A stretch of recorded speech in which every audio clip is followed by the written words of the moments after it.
Looking back, I often wonder how my life took such unexpected turns. My early years were simple, growing up in a modest home where loyalty, love, and trust were core values. My parents, though not perfect, exemplified a devoted couple, and I always assumed I'd follow in their footsteps. I admired their unwavering commitment and never imagined my life would take such a different direction. As I grew older, I held on to those lessons, believing that if I did everything right, I'd find the same stability and happiness. I worked hard, pursued my passions, and met someone who seemed to share my ideals. But life proved more complicated. The values I cherished were tested in ways I never expected, and the perfect life I envisioned began to crumble. On a crisp November morning, I found myself in the driveway, washing my 2008 Mustang, a symbol of the freedom and control I craved in my chaotic life. While others found peace in hobbies like golf, I preferred the calming ritual of caring for my car. As I cleaned, I couldn't shake the feeling that time was slipping away, hinting at the profound changes about to unfold. Hoping the warm autumn days would last a bit longer, I was just finishing the car's interior when an unexpected visitor shattered my peace. A car, driven erratically, screeched to a stop in front of my house. I recognized the driver, or thought I did. It was Judy, my mother-in-law. She stumbled out, tears streaming down her face, and I knew something was terribly wrong. She left the car at an awkward angle in the street and ran down the driveway, tears in her eyes. She rushed toward me, buried her head in my chest, and started crying uncontrollably. "Come on, Judy," I said gently. "Let's go inside and you can tell us what's going on." I led her into the kitchen and sat her down. "He's such an idiot," she cried. "Would you like something to drink, Judy?" I asked. "Do you have tea?" she asked through her tears. I nodded, brought her a cup, and made some tea. "Give me your car key so I can move it off the street," I said. She handed me the keys, and I moved her car into the driveway. Then I called my wife Penny to come down. When I returned, I brought Judy the tea, along with sugar, milk, and a slice of chocolate cake she had brought over the day before. "Thanks, Donnie," Judy sobbed. "Penny, you're lucky to have him. You'll probably never have to worry about your husband cheating on you." I was stunned. I couldn't believe Ed, Penny's dad, would cheat on Judy. As I started to leave, Judy grabbed my hand. "Donnie, you're family too. I want to talk to you," she said. "Okay, Judy, what's going on?" I asked. "Why do men cheat?" she asked. I felt uncomfortable. "Mom, some say men are wired to spread their genes. Maybe Dad has a strong urge, but that doesn't make it right," Penny said. "I'm not talking about all men," Judy replied. "I'm talking about your father, who promised to be faithful and keeps breaking that promise." "Mom, you know Dad loves you," Penny interrupted. "But sometimes he struggles with his nature. All you can do is try to work through it." "When he married me, he vowed to put our marriage above everything else," Judy said. The doorbell rang, ending the conversation for now. "I'll get it," I said, glad for the distraction. I opened the door to find Ed, who looked defeated. "Hi, Don," he said softly. "Is Judy here?"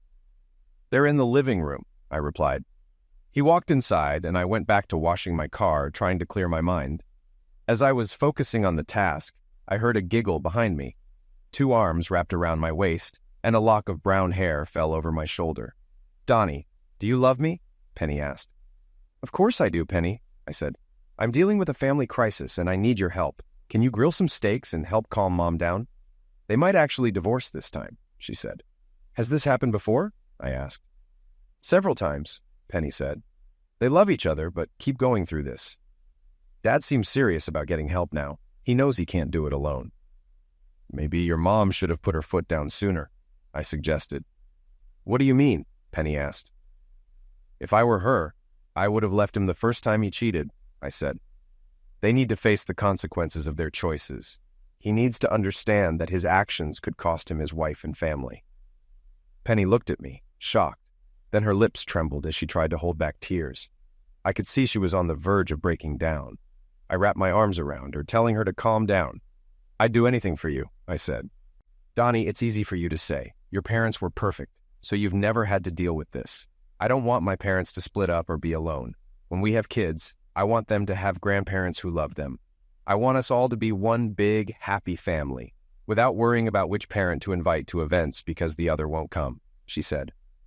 "Okay, honey," I replied. "I'll help. I'll cook the steaks, and you can send your dad to talk to me while you talk to your mom. Maybe when the food's ready, we can all talk together on the deck. I didn't agree with what I was doing, but I loved Penny and understood her need to keep her family together. We all want our families to stay intact, even when our parents fall short. So I spent the afternoon talking with my father-in-law. We chatted about my Mustang, sports, and grilling steaks. He tried to come across as knowledgeable, but I knew he was full of it, especially when he lied about a car that didn't even exist. Eventually, I asked, "So, what's going on with you and Judy?" He looked like I'd knock him. Then he almost cried, saying, "I didn't mean to hurt her. She wasn't supposed to find out." I thought, how original. If you didn't want to hurt her, why do the one thing that would? I stayed calm, though I was seething inside. I imagined him hurting Penny, and I wanted to kick him off my property. Judy deserved better. She should divorce him. I thought of my dad and Uncle Steve, who were both good men. Any of them would have appreciated a woman like Judy. But instead, here was this idiot trying to save face by saying he needed to reconnect with the church. I had to stifle my laughter at the thought. Later, Judy and Penny joined us on the deck for dinner. Ed tried to play the repentant husband, but it was clear he was just trying to save himself again. After a while, I excused myself, went inside, and laughed so hard I cried. When I returned, Penny gave me a strange look, while Ed acted like he was waiting to be canonized. Judy, however, was in real pain, torn between cutting him out of her life or trying to salvage what was left. She was relying on us to help her make the right choice. "So, Donnie, do you think counseling could help?" Judy asked. I glanced at Ed, who gave me a slight nod, and then at Penny, who also nodded, trying to save her parents' marriage. Finally, I looked into Judy's eyes, which were sincere. I answered, "Counseling can help you work through problems and see things in your relationship that you might otherwise miss." It wasn't a lie. I'd heard it on a therapy show, so there was some truth to it. Judy nodded. "Okay, we'll give it a try." She reached for Ed's hand and smiled. Penny looked at me, and I felt guilty. I was doing this for her, but it didn't sit well with me. I excused myself, saying I needed to show Ed something in the garage. Once there, I grabbed him by the throat and slammed him against the wall. "Prick," I hissed. "This is the last time I lie to save your cheating back. If you cheat again, you'll have more than a divorce to worry about. Got it?" He quickly nodded, and I let him go. We returned to the kitchen, where I smiled and acted like everything was fine, but Ed was visibly shaken. Later that night, we had a good time with Penny, but just over a month later, 3 days after Christmas, we found ourselves in the morgue facing Ed's body. The attendant pulled the sheet back with a flourish, revealing the lifeless form of a man who had once been full of life. Penny collapsed in tears, Judy turned away, and I went into shock, my mind racing with absurd thoughts. The attendant asked if we could identify the body, and both Judy and Penny nodded. "I'm sorry for your loss," he said, his attempt at a comforting smile only coming off as eerie. We led Penny out of the morgue, where a detective was waiting. "So, the deceased was your husband?" he asked Judy. She nodded, squeezing my hand. "When he didn't come home last night, I got worried," she said. "Ed always called if he was going to be late." The detective offered us coffee, which I declined after seeing the state of the coffee maker. Penny asked, "What happened to him?" "I can't reveal details of the investigation," he began, "but it'll be in the papers soon. Your husband, your father, young lady, was found at the Sly Easy Motel on Sycamore Avenue. A hysterical woman was with him. Her husband caught them together, kicked in the door, and, well, he kept the last bullet for himself. You should go back to the morgue and say goodbye," the detective said gently. "Ma'am, I'll ask the coroner to be gentle with his face," the detective offered. "That won't be necessary," Judy replied coldly.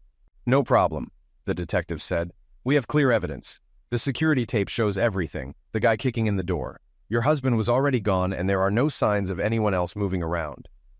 "Detective," Judy said firmly, "I meant it's not necessary. I don't care where he's buried." Judy stood up, and I followed. Penny looked at her mother and said to the detective, "She's upset." He just nodded. As soon as we left the detective's office, Judy broke down, crying on my shoulder as I drove them home. Throughout the day, people came by to offer condolences. Our neighbor Tanya stopped by with some treats. "How are you holding up?" she asked. I shrugged. "It's okay, honey. We're friends," she said. "I know you spent a lot of time with Ed. I used to see him chatting with you while you polished your Mustang." "Tanya," I whispered, "I couldn't stand that guy. He was a serial cheater, and it was just in his nature.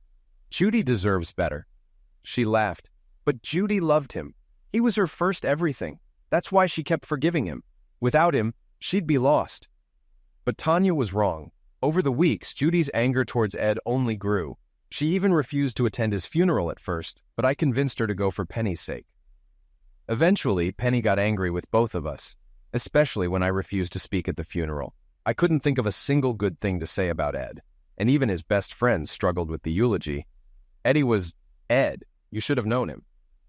After the funeral, Judy became more involved with us, but certain things like watching TV shows where a husband cheated would set her off. Penny and I often discussed how we could help her. Penny seemed to move on from her father's end of life fairly quickly, and life resumed. About 3 months later, we hosted a gathering, inviting every eligible man we could think of for Judy. At 43, she looked more like Penny's sister than her mother. But Judy didn't know how to flirt or mingle. She'd only ever been with Ed, who had swept her off her feet when she was 18. We knew it would take time for her to adjust, so we planned to keep hosting these gatherings. After the party, as we were cleaning up, I noticed Penny's phone on the counter and saw she had a message. Assuming it was from her mom, I checked it and froze. Penny had been texting another man. As I read through the messages, I realized she was dating someone else. Shocked, I stood there feeling like my world was falling apart. How had I missed this? Penny and I spent so much time together. When did she even find the time? Then it hit me. Penny had always defended her father, even when he was caught cheating. She insisted it was just his nature. Maybe she was more like her father than I realized. After all, you can't fight nature. I guess they expected me to react like Judy. Just accept it, I thought. Judy loved that man despite everything. Maybe that's why she kept forgiving him until the very end. Her anger might not have been because he cheated again, but because his end of life robbed her of the chance to forgive him one more time. Someone's slacking on the cleaning, Penny smiled. But it's okay. I've done enough for both of us. Let's move to the bedroom. Honey, I need to work on the breaks, I said, watching her expression shift to sadness and frustration. How long will it take? She asked. All night if I do them all, I replied. Can we do it tomorrow? Maybe tomorrow should be my turn, she said, hinting at plans of her own. Her suggestion irritated me. Did she really think I'd want to be with her after she'd been with someone else? Honey, I'd love it if you didn't do the breaks tonight and came to bed with me, she insisted. And I'd love it if you let me do the breaks after grilling and entertaining at a party for your mom, I shot back. If you really loved me, you'd do them later, she challenged. If you really loved me, you let me do them now, I retorted. What's wrong with you, Donnie? She asked. You usually want me all day, but today you're distant. Do you know how many women here tell me how lucky I am to have you? Even Tanya said what she'd do to you if I weren't around. Well, tomorrow's another day, I said, leaving her standing there. Okay, she called after me, but I knew what was going on. She was desperate for Zex tonight because she had no plans for us tomorrow. She'd be too tired after being with someone else. Maybe I'm jumping to conclusions, I thought, recalling a TV show where a jealous husband mistakenly thought his wife was cheating. He wrecked a car he thought belonged to her lover, only to find out it was a gift for him. The wife divorced him. The next morning I went to work as usual. Penny made me breakfast and I said, I'm sorry. I love you, Penny. What's gotten into you this morning? She asked, smiling. I just wanted you to know how much I care about you, I said, feeling guilty, as if trying to stop her from doing something we'd both regret. At work, I immersed myself in tasks. By 9:30, I was ahead of schedule and left early. As I was leaving, Penny called. Hi, honey, she said. Want to have lunch together? I'd love to, I replied. Home or a restaurant? I felt relieved, thinking I had been wrong. Then she said, Hold on, I have another call. A few seconds later, she returned. Can we do lunch tomorrow? Mom needs to talk. I'll probably be busy, I said and hung up, my suspicions returning. I called Judy. How's your day going? I asked. Better now that I've heard from my favorite son-in-law, she said. Your only son-in-law, I reminded her. But still my favorite, she laughed. Have you talked to Penny today? She's going to ask you something soon, Judy said. Just don't set me up with one of your friends again, she joked. I'm not ready to date. No, just a dinner for the three of us, I said. Oh, that sounds nice. I'll pretend to be surprised when she calls, Judy replied. Bye, Judy. Have a good day, I said, ending the call. The call delayed me by 10 minutes, and I realized Penny had only called to confirm I was at work. Maybe she'd picked up a few tricks from her father, who got caught a lot. I drove straight to the motel and quickly spotted Penny's Ford Focus in the parking lot. I knew exactly which room to go to. I saw a cleaning lady nearby and paid her $50 to quietly open the door. As soon as I entered, I saw him trying to turn around. I crossed the room, yanked him off the bed, and slammed him onto the hard floor. "Donnie, what are you doing?" Penny screamed, trying to pull me away. I calmly stood up and removed her hands from me. "Don't ever touch me again," I said coldly. I called my secretary, told her I was sick and wouldn't be in for the rest of the day or the next. Then I dialed emergency to report an attack. Penny sat silently on the bed, trying to speak, but I kept telling her to shut up. "Donnie, when we get home," she started. "We don't have a home," I interrupted. "I'm not living with a cheater. Go to your mother's." The police arrived, and I stepped outside to talk to them. "I'm the one who called," I said. "You don't look hurt," one of the officers remarked. "Not me, him," I pointed at Rick, still unconscious. They cuffed me and put me in the cruiser as the ambulance arrived. I barely spoke, too numb to explain. At the station, I was booked on suspicion of attack. They had no solid evidence yet, just suspicions, and I wasn't in the mood to confess. In the holding cell with 8 others, I sat on a bench, lost in thought. There's a big difference between suspecting your spouse is cheating and actually confronting it. People change, and sometimes that leads to a split. But in other cases, the hatred festers, and the divorce becomes a battle. But for me, it wasn't like that. I loved Penny deeply, and until I walked into that motel room, I planned to spend my life with her. Seeing her with Rick, an older fat bald man, shattered me. I couldn't understand it. If she wanted someone like that, why marry me? She was the one who pursued me from the start. As I sat there, trying to make sense of it all, a stout policeman called my name, Don Osmond. I approached the bars as he opened the door, flanked by 2 other officers. "Are you going to shoot me?" I asked. "No, you idiot, you've been bailed out," the cop replied. "By who?" I asked. He just gave me a blank look. "Does it matter?" he asked. "What are the charges? Who bailed me out? How long have I been here?" I pressed. "Buddy, you ask too many questions. Do you want out or not?" He snapped. "Officer," I said, trying to stay calm, "I know you deal with a lot of people, but this is my first time in jail. If you could just answer a couple of questions, it would mean a lot to me." The other officers looked at him and he sighed. "Fine. It's 2 o'clock in the afternoon, and you've been here almost 2 hours. I leaned in and spoke quietly so only they could hear. "I caught my wife with our neighbor at a motel. I know I didn't handle it well, but I don't want to see either of them again. If Penny bailed me out, I'd rather stay here." "Sorry, kid," he said. "It's her. She was crying the whole time, but don't worry. Some fat guy and his lawyer talked to the prosecutor. They're not pressing charges, but I wouldn't trust them. You'll be here a couple of days to cool off. Then you can bail yourself out." I sat back down, noticing the other inmates watching me. They were probably wondering why I wasn't leaving.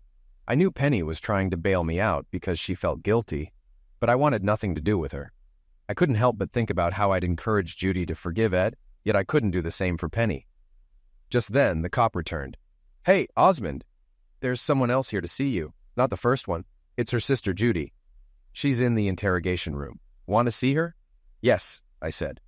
He cuffed me and led me to a partitioned room with bulletproof glass. I sat down and stared at Judy through the glass. "Hey, Donnie," she said. "What's going on? Penny just said you strike up your neighbor and wouldn't let her bail you out." "Judy, she cheated on me," I said. Her face fell. "With him? That's disgusting." "But why? From what she told me, you're always—" Before we could finish, a tall man in a cheap suit knocked on the wall. "Excuse me," he said. "Are you Don Osmond?" I nodded. "Can you join me in the conference room across the hall when you're done here?" he asked. The officers uncuffed me. "He's not a threat. Why the cuffs?" the man asked. "He's here for attack," the cop explained. "Though honestly, I'd have done the same thing." "Donnie, don't do anything stupid," Judy warned. "I know how you feel. I'll call you tomorrow," I said. "If I get out today, I'll send Penny to stay with you." I walked into the conference room where Penny, Rick, and 2 other men were sitting. Penny jumped up, and Rick limped toward me. "Get away from me," I shouted. "If any of these idiots come near me, I'm going back to my cell." The guy at the table introduced himself. "Mr. Osmond, I'm Willis Drummond, the district attorney. Mr. Daniels here represents your neighbor. We have a suggestion that could let everyone walk away now." "What are you talking about, Willis?" I asked. Drummond turned to Daniels. "Why don't you explain, Charlie?" he said as Daniels began talking to me like we were old friends. "Don, this is an unfortunate situation. The emotional toll alone is terrible. There's no reason for you to leave here with a criminal record that could haunt you. These charges, attack and battery, intent to do grievous damage, are serious," Daniels said. "I'm not worried," I replied. "With my education and specialty, my career won't be affected." Daniels swallowed. No need for an innocent person to suffer over a situation that spiraled out of control. "Innocent? Who here is innocent? I'm the one who got hurt," I said. At that moment, Penny started crying. "I thought I had a wife I could love for life. I was wrong. I thought I had a friend next door I could trust. Wrong again." "Donnie, what about Tanya?" Rick asked. "She's done nothing wrong. Why hurt her?" "Tanya deserves to know the truth. She deserves better than a cheater. She'll be fine without you," I said. "Maybe we'll even get through this together." "No," Rick pleaded. "Don't tell her." Daniels jumped in. "Here's the deal. My client won't press charges if you agree to forget this ever happened." "I won't forget," I said. "I'll take it to a jury. When they hear why I strike your client, they'll understand. I'll name him in my divorce and testify against him in Tanya's." The four of them huddled and argued quietly, then turned back to me. "What do you want?" they asked. "Nothing," I replied. "I won't tell Tanya or sue you, but you must testify in the divorce and deny the charges and stay 50 feet away from me and my things." "Deal," Rick said with a grin. "Good. I know I'm about 50 feet from her now, but that starts once I leave the building, right?" I added. "I don't care what you do. She's not mine anymore," Rick muttered. "Can I go now?" I asked. "No," Penny shouted. "We're not doing this. Willis, walk me to the counter so I can get my things. I need my wallet for a cab." As I walked out, all I could hear was Penny crying. When I got home, Tanya was outside and called to me. "Where have you been, stranger?" she asked. "My husband got into a bad situation and got roughed up." "Poor guy," I said.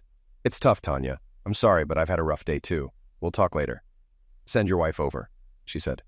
"Tanya, I don't have a wife anymore," I replied, leaving her shocked. Inside, Penny's cell phone rang, but I let it go to voicemail. After the 5th call, it went silent, then rang again, this time from Judy's number. I picked up to tell her to stop calling. "Judy, can you—" I started. "Honey, you have to—" I hung up. Half an hour later, the phone rang again. It was Judy. I answered. "Donnie, are you there?" she asked. "Hi, Judy," I said. I had to give Penny some tea with sleeping pills. She's out of control, crying and blaming everyone for ruining her life. "I believe it," I said sadly. "But there aren't many people to blame." "Oh, she blames Rick and says he tricked her into that deal. She also blames you for your behavior." "How am I doing?" I asked. "Donnie, you're not acting like yourself," she said softly, and that's exactly what she expected. "Does it ever get better?" I asked.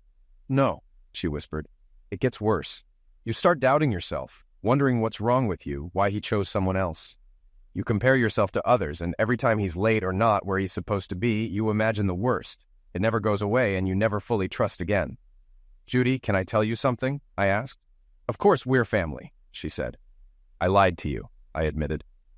"When we were trying to get you to take Ed back and go to counseling, I thought you should just overlook his cheating, but you said what Penny wanted. Because you love her," she finished. "I know, Donnie. You're a terrible liar. Your mouth says one thing, but your eyes say another."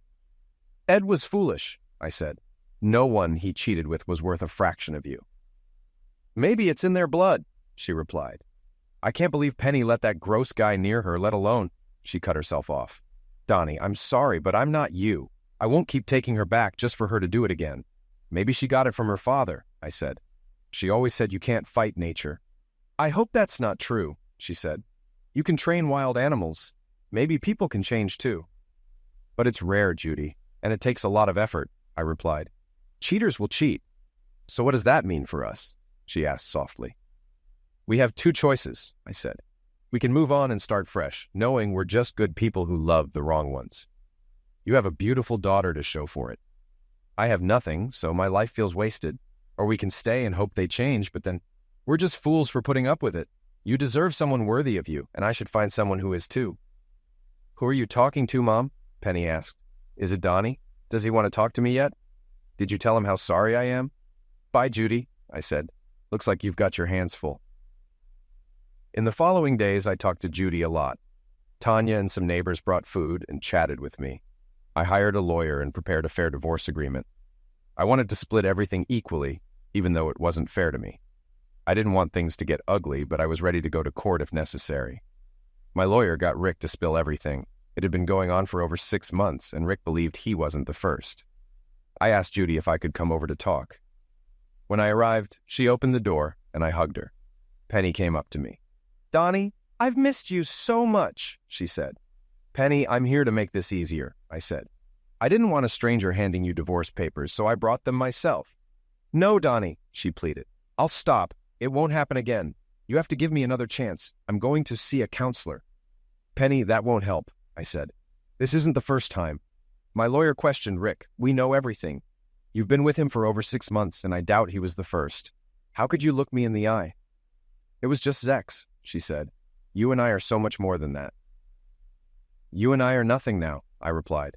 "All that's left is a gold ring, and that means nothing when the vows are broken." "Donnie, please," she begged. "No, Penny," I said. "I'm not living like this."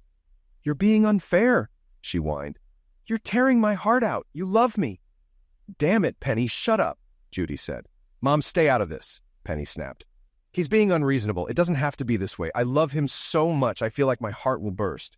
"Boo, boo, boo, boo," Judy shouted. "You're just like your father, Penny. You act like the world revolves around you and what you want. I forgave your father repeatedly, and maybe you think that's how it should be. But Donnie isn't me. You're a grown woman, so act like it. You had the perfect marriage, and you ruined it. Now get over it. Donnie's hurting too. He's been so depressed. I can't believe you did this to someone who loves you so much. But then your father did the same to me. I'm glad he's free now. I only wish I had been." "But Mom, I'm depressed too," Penny said. "I know I was wrong, and I'm sorry. I'm hurting as well." "Penny, it's your own fault.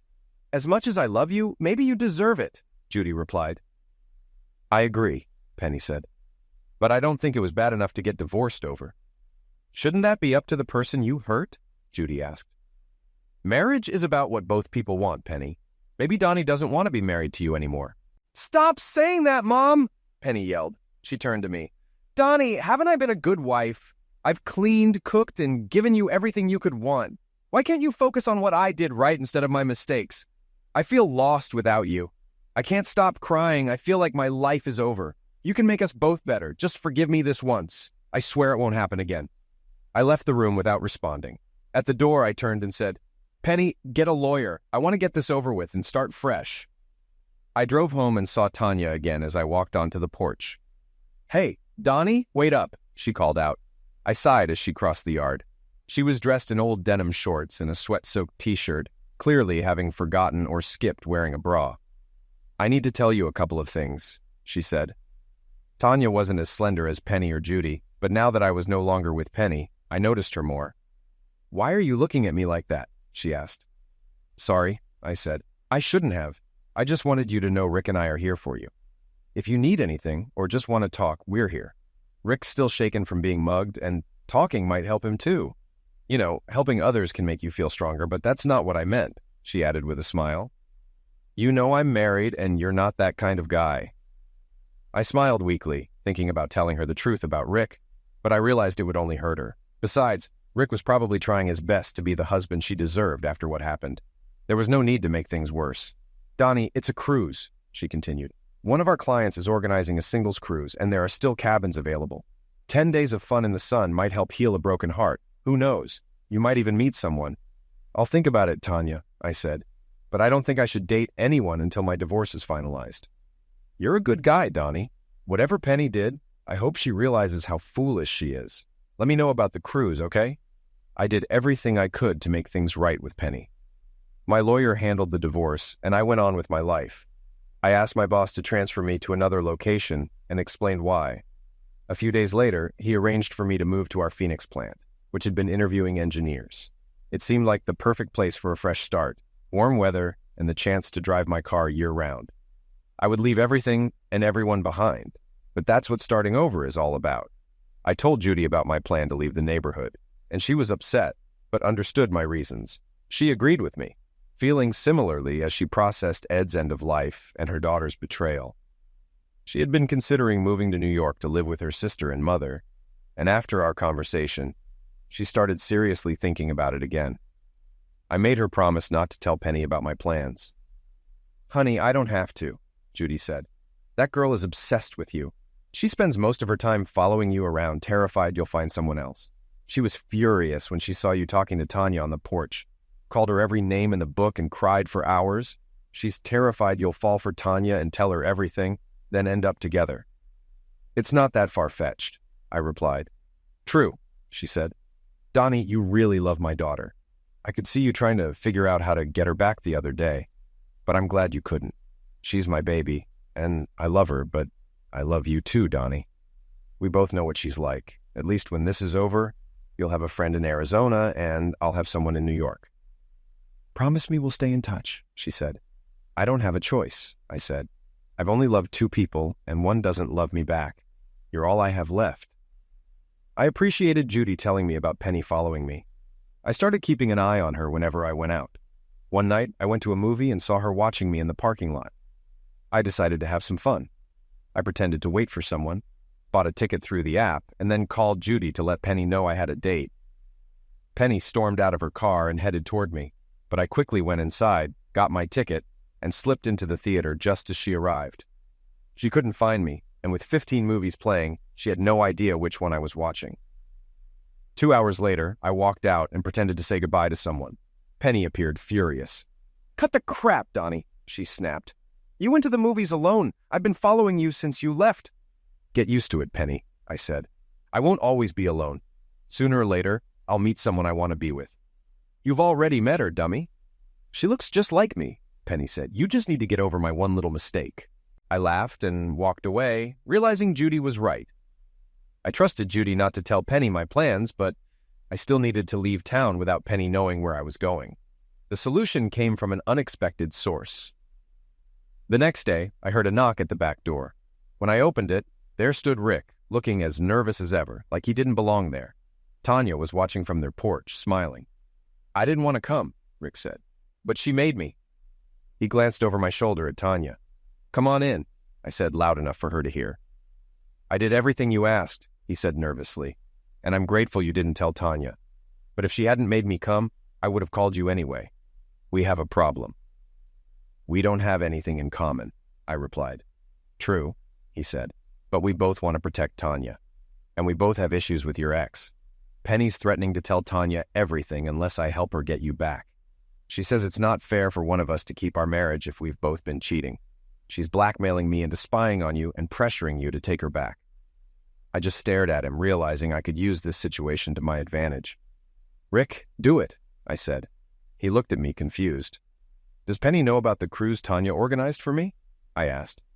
"I don't think so," he replied. "That's your info to give her," I said. "Tell her about the cruise. It'll keep her occupied for a while, especially if you suggest there's a chance we might talk on the ship since we'll be stuck together." "All right," he agreed. "I'll do anything to save my marriage." "Good, you can go," I said. The next day, Tanya called me. "Donnie, Penny somehow found out about the cruise. Should I book her on the wrong one or put her in a room close to yours?" she asked. "Tanya, make her pay full price," I said. "You'll be helping me more than you know." "Are you two back together?" she asked. "No chance," I said. "But why? What are you so mad about?" "She cheated on me, Tanya," I said sadly. "I walked in and caught them. There was no mistake. We're done. I just need to get away." In the following days, I prepared for the move, looked at houses, contacted moving companies, and called the new office in Phoenix. I still talked to Judy every day, but the saddest day before I left was when Judy moved to New York. I stopped by to say goodbye, and Penny was there. She had been so busy preparing for the cruise that she hadn't followed me around lately. She smiled as she opened the door. "I miss you so much, honey," she said. I ignored her and went straight to Judy. She hugged me tightly. "I wish you'd hug your wife like that, not my mom," Penny said. "It's probably good mom's moving to New York. I think you're confused about who you care about." Judy and I laughed. Penny was taking Judy to the airport. I said goodbye and promised to call Judy every day. "I wish you'd call me," Penny said. "You know you're wasting your time with this divorce. By the time we get to court, you'll forget why you wanted it. I noticed you withdrew a large amount of money from our account, but I didn't say anything because I did the same. Funny coincidence, huh?" I just walked away. She was so happy, acting like we were going on a second honeymoon. not realizing we'd be on the same cruise but not together. The thought of me being with someone else on the cruise never crossed her mind. 3 days later, I was ready to leave. Tanya had everything set up for the cruise. Just before the ship left, I called Penny. "Penny, I won't be home for about 10 days, I told her. "If you need anything about the divorce, talk to my lawyer." "Thanks for letting me know," she said cheerfully. "Maybe when you get back, you won't want a divorce. Maybe something will remind you how much we need each other." "Not likely," I said, laughing. She laughed too. "Is it so hard to admit you still love me, Donnie?" she asked. "No, it's not," I said. "I still love you. I just want you to love me enough for me to be enough." "I do, you fool," she said sadly. "I've realized life without you isn't worth it. Yes, I made a mistake. But it wasn't about love. Something drew me to Rick, and I don't even know what it was. Maybe we'll figure it out in therapy." "If you like old sayings," I said, "have you heard you can't fight nature?" She looked at me strangely and sighed as I hung up. 6 hours later, the ship was at sea, almost out of cellular range, when my phone rang. I looked at the screen and smiled. Watching the scenery go by, I thought about how Penny might be looking out of her porthole, but I had a window. "Where the hell are you?" she shouted. "I've searched the whole damn ship and you're not on it." "Who said I was?" I laughed. "How can we get back together if we don't spend time together?" she yelled. "You won't let me come home. You don't touch me, and you barely talk to me. I'm going crazy. I love you, Donnie." "Okay, Penny," I said. "After the cruise, you can come home, but we won't sleep together." "I'll do whatever it takes to get back in your bed and heart," she said, her voice shaky. "I love you, Donnie."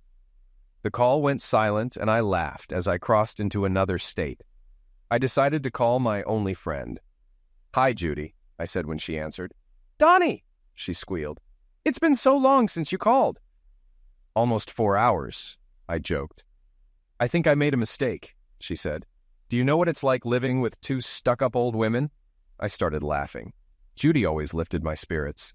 "Stop lying, Judy. Everyone loves being around you," I said. "Donnie, do you know what time it is?" she asked. "They say time heals all wounds," I replied. "They're wrong," she said seriously. "I forgot how much I didn't get along with my sister. She and Mom are so alike now that I don't fit in." I laughed again.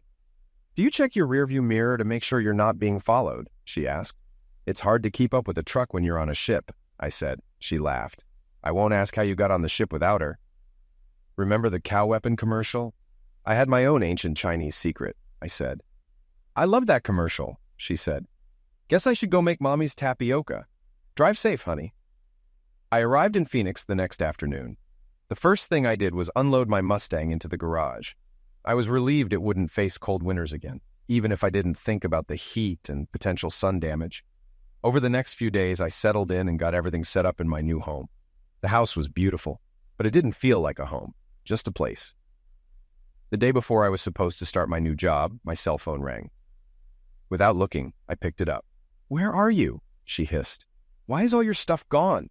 You said I could come home and now the house is empty." "You're home, aren't you? Isn't that what you wanted?" I said. "You know that's not what I meant," she hissed. "I don't want an empty house. This is almost as bad as the divorce you're pushing for." "Don't worry about the divorce," I said. "Without proof, my lawyer told me I was screwed. I was at your mercy, so the divorce over your affair with Rick is off." "Good," she said, relieved. "Now where are you? I'll come to you." "I filed again," I said. "This time, I'm not going to be so nice." She laughed. "Does it matter why you filed?" "Call your lawyer, Penny. He already has the papers. Not only will I get the divorce, but I'll also leave you with almost nothing. And by the way, I'm changing my number tomorrow." An hour later, Penny called back. "Okay, Donnie, you win. I signed the papers. How did you get the video?" "I hired a private investigator to take my place on the cruise. I knew you'd act on your desires if I wasn't around. I set you free. I never even watched the video."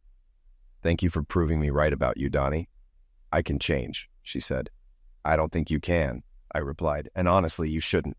You're free now to do whatever you want. I'm free too, to find someone who'll love me the way I need." "Donnie, you don't understand," she cried. "It's me. My father loved my mother more than anything, but he still cheated. It didn't mean anything. It was just Zex. They were in love, and that's why she couldn't let him go. You and I are the same. You'll miss me, and when you do, I'll be here. But I'll make you regret putting me through this." 3 weeks later, I was still calling Judy daily. I noticed a sadness in her voice. "Okay, Judy, what's wrong?" I asked. "I'm fine," she said. "Just a little out of sorts." Judy, don't take this out on someone who doesn't know you. Tell me what's really wrong. Donnie, moving here was a mistake, Judy said. I spent most of the money from selling the house on taxes and improvements, and now I'm stuck.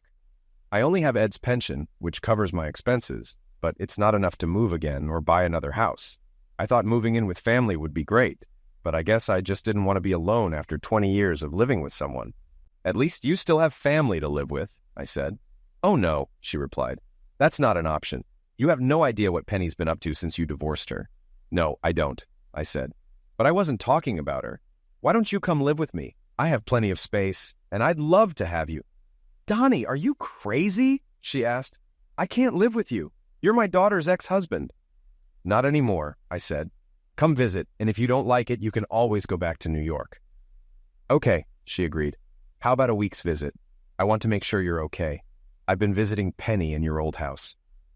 Well, do you recognize it?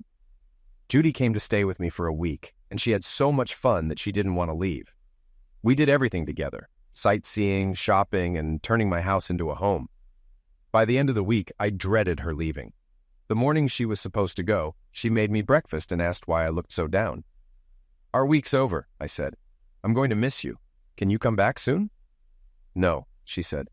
And honestly, Donnie, I don't think you really want me to. Judy, you're my best friend. Of course I do. Don't you want to come back? No, she smiled. Because if I come back, it means I left. And I don't want to. I smiled and hugged her tightly. We both knew something was happening, but neither of us was ready to admit it. The next morning, she made me breakfast again. I can't send you to work on an empty stomach, she said. And I'm taking you to work today. I need the car to go shopping. Are you sure you don't want to drive the truck? I asked. She stuck out her lower lip and held out her hand. For some reason, it didn't bother me to let her drive my Mustang, something I never let Penny do. I handed her the keys, and her smile made my day. After breakfast, we drove to my office. I expected her to leave, but she came in with me, looked around, and even met my secretary. Then she led me to my inner office. So why haven't you slept with her yet? She teased. She's not my type, I said. Judy laughed and said she'd pick me up after work. That evening, we grilled steaks and watched the sunset. I noticed she hadn't just gone shopping. She'd also decorated the house with little touches that made it feel more like home. Over the next few weeks, things progressed slowly but steadily. We spent evenings together, taking long drives, photographing landscapes, going to movies, or trying new restaurants. But most of all, we enjoyed quiet nights at home. I often suggested we go out because I was afraid of what might happen if we spent too much time alone together. About 5 months later, on Judy's birthday, I wanted to make it special. I bought her a diamond necklace and made reservations at a fancy restaurant. We had a wonderful dinner, and a violinist serenaded us with "Happy Birthday." When I gave her the necklace, her eyes lit up and she asked me to put it on her. As I did, I noticed her smiling and pointing behind me. I turned and saw the waiter standing there ready to serve us. The waiter said, "I was just saying, sir, that your wife is the most beautiful woman here." "You're right about that," I replied. "Donnie, you should thank him, silly," Judy giggled. "Or at least correct him. He thought we were married." "I couldn't thank you enough," I said. "That would mean I had something to do with you being so beautiful. And I didn't correct him because I don't mind if people think we're married. Ready for dessert?" "Yes," she said. "Can we take it home and eat it there?" Hearing her call it home instead of your house warmed my heart. When we got back, it felt like the perfect end to a wonderful night. It was strange, but at 30, I realized I didn't need anything else to be happy. When we got home, we made love, then showered and collapsed into bed. "I love you, Judy," I said. 5 months, she said. "I can't believe we've been doing this for 5 months." "We wouldn't have lasted this long if we were the type to just jump into bed with someone," I said. "Maybe not," she laughed. "But we're both the type to love deeply and exclusively." The next night, when I got home, dinner was ready, and she had something else planned. "I wanted to make sure last night wasn't a fluke," she laughed. We made it a rule not to mention Ed or Penny. The past was behind us, and we focused on the future. We had so many good times together that there was no room for the past. We did a lot of things together for the first time, but we never talked about marriage. It just never came up, even though everyone assumed we would. That was until the past caught up with us. Our mistake was moving Judy's belongings from New York to Phoenix. Penny went looking for her mom, and her grandmother and aunt, unaware of the situation, gave her our address. That's when the trouble started. One Saturday, I went out to buy supplies for a barbecue. While I was gone, Penny showed up at our porch. Judy had no choice but to let her in, hoping I'd be gone long enough to get rid of her. Penny quickly realized Judy wasn't living alone and that her housemate was likely a man. Judy confirmed it and agreed to meet her for breakfast the next morning. Penny drove off, but got lost and saw my car on her way out. Judy decided to wait until we had relaxed a bit before telling me the bad news. As we were grilling steaks and getting ready to relax, we noticed someone peeking over our 6-foot fence. Penny's eyes went wide and she started screaming. We let her in. "I can't believe you two," she yelled. "Especially you, Mom. What would Daddy think?" "Penny, we're not married anymore," I said. "So what are you doing here?" "I came to find my mother," she said. "I was hoping she knew where you were. I need help." "What kind of help?" I asked. "I've lost almost all the money you left me, and I'm about to lose my house. I was hoping you'd give me another chance. I realize how stupid I was," she said sadly. "I'm sorry, Penny, but there's no chance," I said. "You can't fight nature." "Yes, you can," she insisted. "If you want it badly enough, you can do anything. I swear I've changed." "I was talking about Judy's nature and mine," I smiled. "It's in our nature to fall in love and stay that way forever. We can't fight it. But since you're our daughter, we'll help with the house. Go home and I'll put some money in your account, but you'll need to get a job." "Why can't I stay here with you?" she asked. "Penny, just being around you reminds me of what you did, and it makes me angry all over again. That's why I left town. Do you want the money or not?" "Of course," she said. Then she looked directly at Judy. "You don't want me here, do you, Mother? You know that if I had a fair chance, you'd lose. Donnie only agrees with you because he thinks he loves you, but really, he still loves me. He stays with you because you're just like me, and he knows you won't cheat on him." Judy and I both laughed. We'd already talked about our pasts enough that Penny's words didn't bother us. I preferred Judy's kindness over Penny's any day, and Judy appreciated that I only had eyes for her. Penny left the next morning, still angry that we hadn't let her stay, but it would have been inconvenient. Judy and I were happy with how things turned out. We both wanted to be alone together, and in some way we felt what happened to Penny was our fault. But we were content with our decision. Later, we learned that Penny had slept with several men in our neighborhood, including some of our friends, which caused a lot of gossip. One morning, Tanya saw a couple of men leaving the house and confronted them. That's how she found out everything. When she told them they should be ashamed of embarrassing their wives with the neighbor's mistress, they told her to mind her own business and suggested she watch her own husband instead. They hinted that's why I divorced Penny and left. Tanya confronted Rick, who broke down and admitted his guilt. 2 days later, as Penny was packing her suitcases, she had a strange feeling. Just as she was about to call one of the guys, she noticed Tanya sitting in the dark. "I always thought we were friends," Tanya said, tears in her eyes. "We are," a shocked Penny replied. "You had it all, Penny. A beautiful home, a good life, and a husband who adored you. Why wasn't that enough?" Tanya asked. "I never thought he'd find out," Penny said. "I love him, but I couldn't control myself. It's just something in me, like my father." "I guess you can't fight nature when that kind of desire takes over," Tanya said, and then she shot Penny. Tanya called emergency and waited for the police. It was ruled a crime of passion, and Tanya was sentenced to 8 to 15 years. Rick vowed to wait for her and visit every week. Judy and I got married after Penny's end of life. We realized we were all each other had. There were articles about us, especially because it's still rare for a woman in her 40s to carry twins to full term. We didn't name them Penny and Ed, as we kept our rule of leaving the past behind. Judy and I often visit Penny's grave and talk to her. It's sad and tragic when someone dies, and we don't wish that fate on her. Although neither of us had anything to do with her end of life, we both feel some guilt. Both Ed and Penny were sufferers of their nature. It's poetic in a way that Penny couldn't learn from her father's mistakes and met the same fate. I guess you really can't fight nature. And despite everything, we did live happily ever after.